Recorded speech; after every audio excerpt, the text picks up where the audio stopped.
ये है production and operation management series का next video, statical quality control and acceptance sampling. अगर आपको कंप्लीट सीरीज़ का लिंक चाहिए तो वो वीडियो के डिस्क्रिप्शन में अवेलेबल है। इस वीडियो में हम डिस्कस करेंगे statistical quality control and acceptance sampling. इसके अलावा आप प्रोडक्शन एंड ऑपरेशन मैनेजमेंट की इस PDF बुक को परचेज कर सकते हैं। इस PDF बुक को काफ़ी इजी एंड अंडरस्टैंडेबल वे में प्रिपेयर किया गया है विद इमेजेस एंड एग्जांपल, ताकि आपका स्टडी में इंटरेस्ट क्रिएट हो और आप हर टॉपिक को आसानी से समझ सकें। तो इस PDF बुक का परचेज लिंक आपको वीडियो की डिस्क्रिप्शन में अवेलेबल है, जहां से आप इसे परचेज कर सकते हैं। सबसे पहला है स्टैटिस्टिकल क्वालिटी कंट्रोल। तो वीडियो में हम सबसे पहले कवर करेंगे स्टैटिस्टिकल और क्वालिटी कंट्रोल का मीनिंग, देन कंप्लीट मीनिंग देखेंगे कि क्या होता है स्टैटिस्टिकल क्वालिटी कंट्रोल, देन इसकी इंपॉर्टेंस और एडवांटेजेस। तो सबसे पहले स्प्लिट करेंगे स्टैटिस्टिकल क्वालिटी कंट्रोल को स्टैटिस्टिकल और क्वालिटी कंट्रोल में। तो स्टैटिस्टिकल का मतलब होता है the science of collection and study the information numerically to get the desired result. तो स्टैटिस्टिकल में हम न्यूमेरिकल इन्फॉर्मेशन पर काम करते हैं, उसे कलेक्ट करते हैं, देन स्टडी करते हैं ताकि हम डिज़ायर रिजल्ट को अचीव कर सकें। सेकंड टर्म है क्वालिटी कंट्रोल। इसका मतलब है इस्टेब्लिश और मेंटेन करना क्वालिटी स्टैंडर्ड्स को, और इन केस अगर डेविएशन हो तो प्रॉपर स्टेप्स लेना ताकि उन्हें ओवरकम किया जा सके। तो अगर क्वालिटी स्टैंडर्ड्स के अकॉर्डिंग काम नहीं होता है, इसका मतलब प्रोसेस या किसी भी एक्टिविटी या प्रोडक्ट में डेविएशंस हैं, देन उसे ओवरकम करने के लिए स्टेप्स लेना। अब देखते हैं स्टैटिस्टिकल क्वालिटी कंट्रोल का कंप्लीट मीनिंग।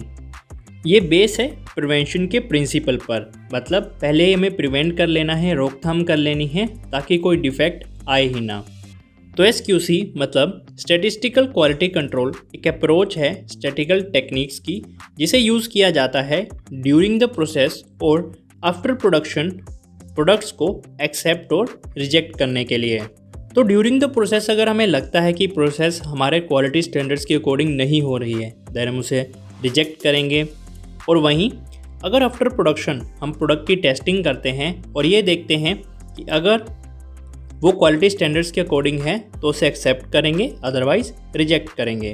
तो ये एक अप्रोच है जिसमें प्रोडक्ट्स को एक्सेप्ट और रिजेक्ट किया जाता है प्रोसेस के दौरान या फिर आफ्टर प्रोडक्शन।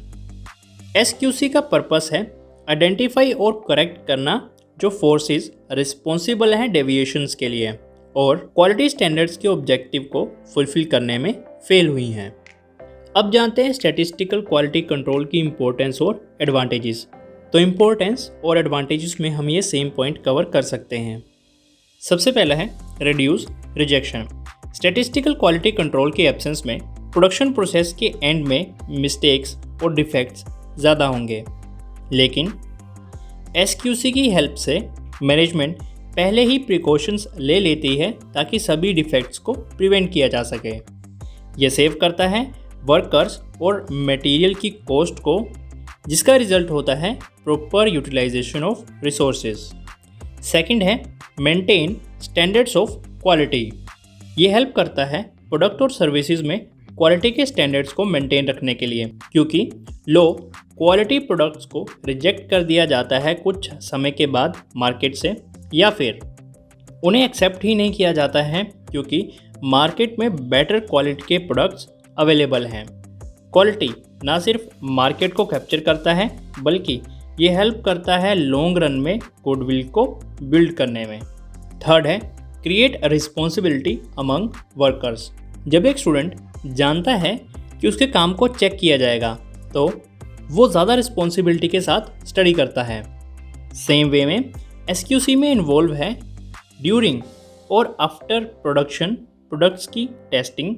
ये क्रिएट करता है वर्कर्स में रिस्पॉन्सिबिलिटी को, क्योंकि वो समझते हैं कि उनके काम को कुछ इंटरवल्स पर इंस्पेक्ट किया जाएगा, तो वो ज़्यादा केयरफुल हो जाते हैं।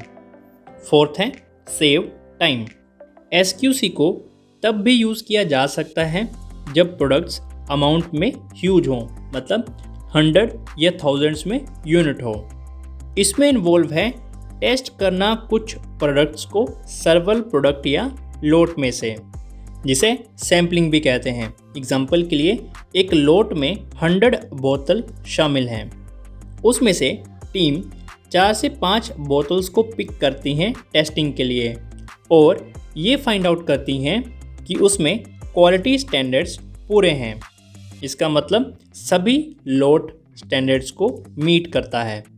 तो इसमें एक लोट में से कुछ सैंपल लिए जाते हैं, उन सैंपल पर टेस्ट होते हैं, जो उनका रिजल्ट होता है वो सब रिप्रेजेंट करता है पूरे लोट को। अगर सैंपल एक्सेप्ट होता है तो पूरा लोट एक्सेप्ट होगा, अगर सैंपल रिजेक्ट होता है तो पूरा लोट रिजेक्ट होगा। फिफ्थ और लास्ट है इम्प्रूविंग प्रोडक्ट डिज़ाइन। जैसे कि हमने मीनिंग में समझा, SQC आइडेंटिफाई और करेक्ट करता है ऐसी फोर्सेस को जो रिस्पॉन्सिबल हैं डेविएशंस के लिए और जो फेल हुई हैं क्वालिटी स्टैंडर्ड के ऑब्जेक्टिव को फुलफिल करने में। ये सारे स्टेप हेल्प करते हैं प्रोडक्ट डिज़ाइन को टाइम टू टाइम इम्प्रूव करने में, कस्टमर और मार्केट डिमांड के अकॉर्डिंग। तो ये था स्टैटिस्टिकल क्वालिटी कंट्रोल का मीनिंग और साथ में इम्पोर्टेंस और advantages. Then next and last है एक्सेप्टेंस सैम्पलिंग। तो वीडियो में हम डिस्कस करेंगे एक्सेप्टेंस सैम्पलिंग का इंट्रोडक्शन, देन मीनिंग और लास्ट में इसकी टाइप्स। तो स्टार्ट करते हैं इंट्रोडक्शन के साथ। एक्सेप्टेंस सैम्पलिंग को डिस्कवर किया गया था डोज और रोमिंग के द्वारा और अप्लाई किया गया था US मिलिट्री द्वारा वर्ल्ड वार 2 के दौरान बुलेट्स की टेस्टिंग के लिए। तो उन्होंने ये फाइंड आउट किया था कि अगर सभी बुलेट को टेस्ट किया जाएगा एडवांस में तो कोई भी बुलेट नहीं रहेगा शिपिंग के लिए। वहीं दूसरी तरफ अगर बुलेट को टेस्ट ही नहीं किया जाएगा तो बैटल फील्ड में माल फंक्शन मतलब खराबी हो सकती है। तो डोज ने सुजेस्ट किया था कि रैंडमली एक सैंपल लिया जाना चाहिए लोट में से टेस्टिंग के लिए और उस सैंपल के रिजल्ट के बेसिस पर ये डिसीज़न लिया जाना चाहिए कि क्या हमें लोट को एक्सेप्ट करना है या रिजेक्ट करना है। तो ये था इंट्रोडक्शन। अब देखते हैं एक्सेप्टेंस सैम्पलिंग का मीनिंग। क्वालिटी की इंस्पेक्शन के लिए 2 मेथड्स को यूज़ किया जाता है। पहला है 100% टेस्टिंग और दूसरा है सैम्पलिंग। इस मेथड को तब यूज़ किया जाता है जब 100% इंस्पेक्शन की कॉस्ट काफ़ी ज़्यादा और टाइम कंज्यूमिंग होती है। तो अगर हमारे पास 6 से 7 प्रोडक्ट्स हैं तो उनकी हम इजीली टेस्टिंग कर सकते हैं। अगर वहीं हमारे पास 50 to 60 प्रोडक्ट्स हैं या 1000 में प्रोडक्ट्स हैं तो उनकी टेस्टिंग मुश्किल हो जाती है। उस समय हम सैम्पलिंग का यूज़ करते हैं। तो सैम्पलिंग में अगर sample of item quality standards के अकॉर्डिंग है तो होल लोट को एक्सेप्ट कर लिया जाता है, अगर नहीं तो होल लोट को रिजेक्ट कर दिया जाता है। तो ये सैंपल आइटम्स रिप्रेजेंटेटिव होती हैं होल लोट की। तो मान लीजिए एक लोट है जिसमें 100 यूनिट है, उसमें से सैम्पलिंग के लिए 4-5 यूनिट ली जिस पर टेस्टिंग हुई और ये पाया गया कि ये सभी क्वालिटी स्टैंडर्ड्स को मीट नहीं करते हैं, तो पूरे के पूरे लोट को ही रिजेक्ट कर दिया जाएगा। बाकी ये डिपेंड करता है कि क्या मैनेजमेंट दोबारा से सैंपल लेना चाहेगी, ये हम आगे टाइप्स में पढ़ेंगे। तो जो सैंपल लिए जाते हैं उसके टेस्ट रिज़ल्ट ये डिफ़ाइन करते हैं कि क्या लोट एक्सेप्ट होने वाला है या रिजेक्ट होने वाला है। अब जानते हैं टाइप्स ऑफ एक्सेप्टेंस सैम्पलिंग के बारे में। सबसे पहला है सिंगल सैम्पलिंग प्लान। मैनेजमेंट और टीम पिक करती है आइटम के सैंपल्स को लोट में से रैंडमली, मतलब कोई फिक्स नहीं है कि हमें इसी यूनिट को उठाना है टेस्टिंग के लिए। अगर 100 का एक लोट है तो उसमें से कोई भी यूनिट उठाई जा सकती है टेस्टिंग के लिए। लोट की सिलेक्शन और रिजेक्शन का डिसीजन सैंपल के रिजल्ट पर डिपेंड करता है और ये मोस्ट कॉमन और ईजीएस्ट टाइप है एक्सेप्टेंस सैम्पलिंग की। सेकंड है डबल सैम्पलिंग प्लान। जब फर्स्ट सैंपल को टेस्ट करने के बाद 3 पॉसिबिलिटीज़ निकल कर आती हैं, या तो लोट को एक्सेप्ट किया जाएगा या लोट को रिजेक्ट किया जाएगा या कोई भी डिसीज़न नहीं होगा। अगर मान लीजिए हमने 4 आइटम ली थी टेस्ट के लिए, 2 क्वालिटी स्टैंडर्ड्स को मीट करती हैं, 2 नहीं करती हैं, तो उस केस में डिसीज़न लेना मुश्किल होता है कि लोट को हमें एक्सेप्ट करना है या रिजेक्ट करना है। तो थर्ड पॉसिबिलिटी में सेकंड सैंपल लिया जाता है। देन दोनों सैंपल्स के रिजल्ट को कंबाइन किया जाता है और फाइनल डिसीजन लिया जाता है उस इंफॉर्मेशन के बेस पर।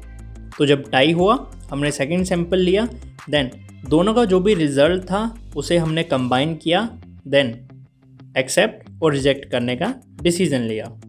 थर्ड है मल्टीपल सैम्पलिंग प्लान। ये एक्सटेंशन है डबल सैम्पलिंग की, जहां मोर देन 2 सैंपल्स लिए जाते हैं डिज़ायर रिजल्ट को अचीव करने के लिए। मल्टीपल सैम्पलिंग का एडवांटेज ये मिलता है कि इसमें सैंपल साइज स्मॉल होता है और रेट ऑफ एक्यूरेसी ज़्यादा होता है, क्योंकि हम 2 से ज़्यादा बार सैंपल ले रहे हैं लोट में से बार बार, तो एक्यूरेसी के चांसेस उतने ही ज़्यादा इंक्रीज़ होते हैं। तो ये था एक्सेप्टेंस सैम्पलिंग का इंट्रोडक्शन, मीनिंग और टाइप्स।